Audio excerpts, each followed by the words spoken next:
at King's College, Oxford from 1989 to 1994. Dr. Malik has published 40 books, 7 monographs, 75 scholarly papers, and more than 200 review articles. And his area of research include Asian history and politics, with special reference to modern South and Southwest Asia, Muslim communities in the West, and the US-Muslim world relationship. So now, without further ado, I'd like to invite the first speaker for the proposition, Sohaib.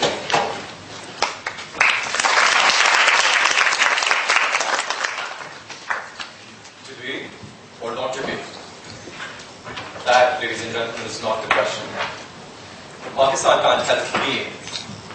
The question then is, what Pakistan is to be. We gathered here to discuss a question that is often dismissed to be a question, not even worthy of being discussed.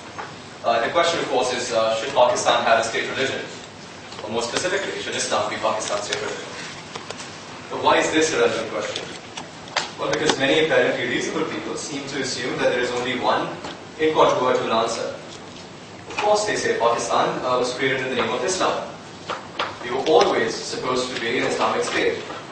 We are all Muslims. All of us. All Muslims of a certain type, certain sect, having similar beliefs.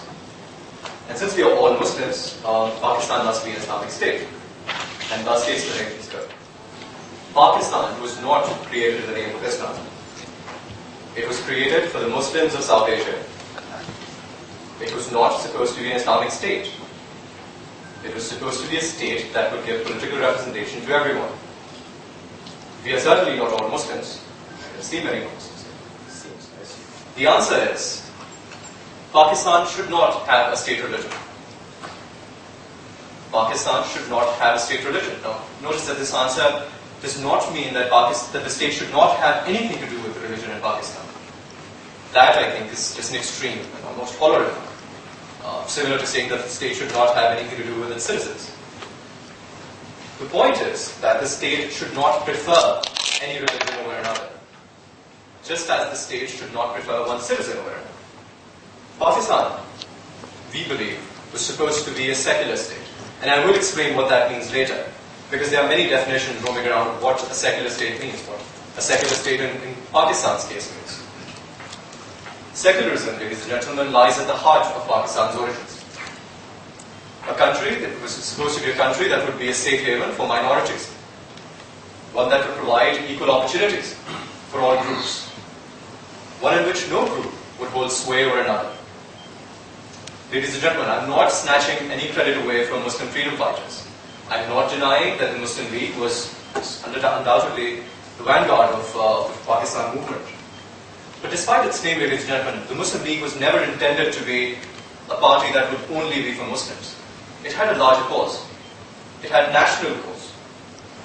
But of course, it had special emphasis on politically disenfranchised Muslims, as they were in the early part of the 20th century. We advocate for a state that recognizes and respects diversity, that instills a national purpose that is independent from the desires of any specific group, that respects the rights of the Hindus to go to the temples, the Christians to the churches, the Jews to the synagogues, and of course the Muslims to their mosques.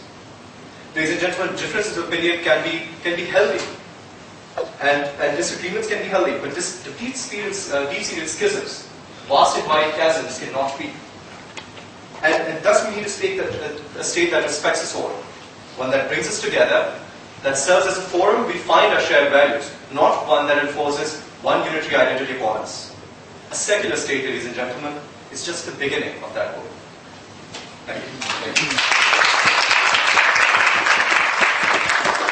Now, the proposition, as many people who argue in proposition to this debate, may argue that countries such as Britain, Holland, the economically prosperous West, have all been able to promote secular cohesion, have managed to eliminate religion from political consciousness, and have been able to set a tone of inclusion which we failed to replicate in our country.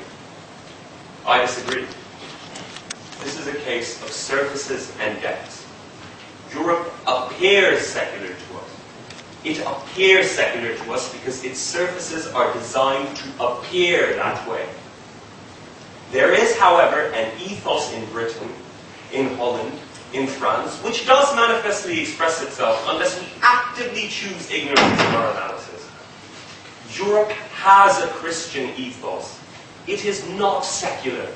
Romania, Bulgaria, Greece, the Slovaks, the Czechs, the Poles, they have all been amalgamated into the European Union, despite the fact that they neither look nor sound the same.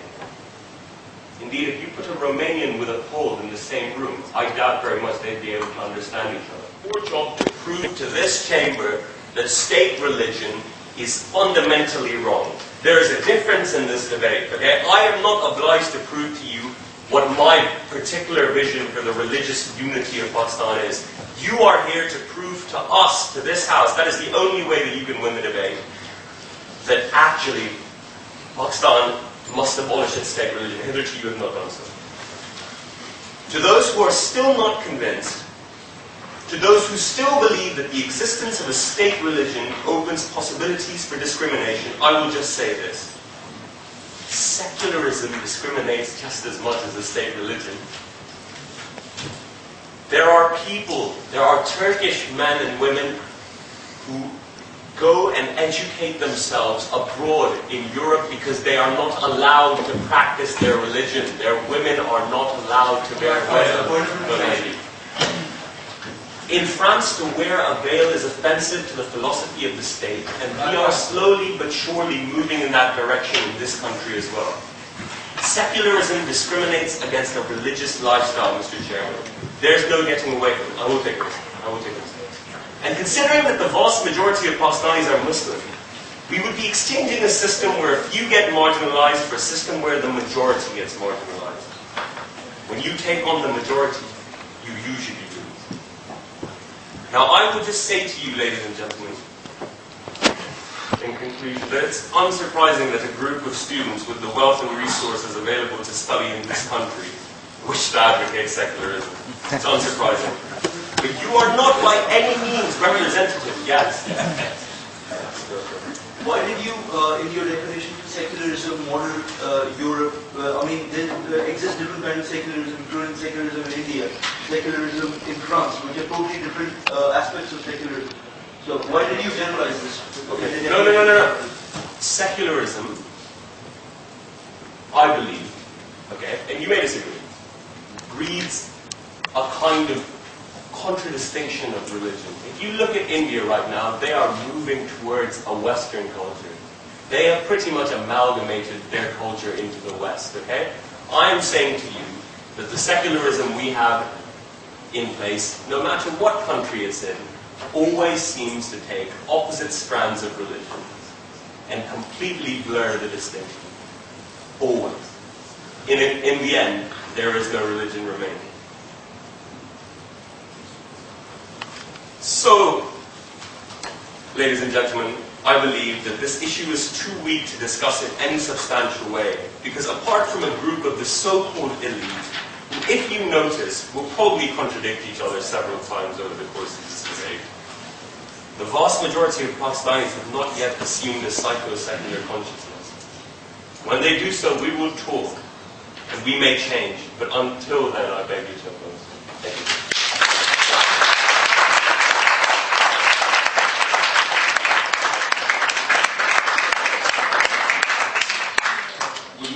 And we have the next speaker here. He's going to oppose the motion. All right, here we go.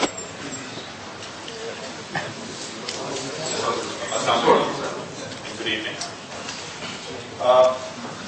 This topic that we're discussing here has been at the core of our national debate scene for quite a long time. And it has just recently taken center stage, especially since we witnessed the horrific fallout of organized religious extremism and the way it has dented our social fabric. Pakistan, since its very inception, has been divided into the idea of why did we come into being. Was it a separate homeland for Muslims of subcontinent, or was it meant to be a fortress of Islam, as many put it? Ladies and gentlemen, and my fellow colleague Hasan, sort of try to be as specific as possible. We were Muslims in 1947.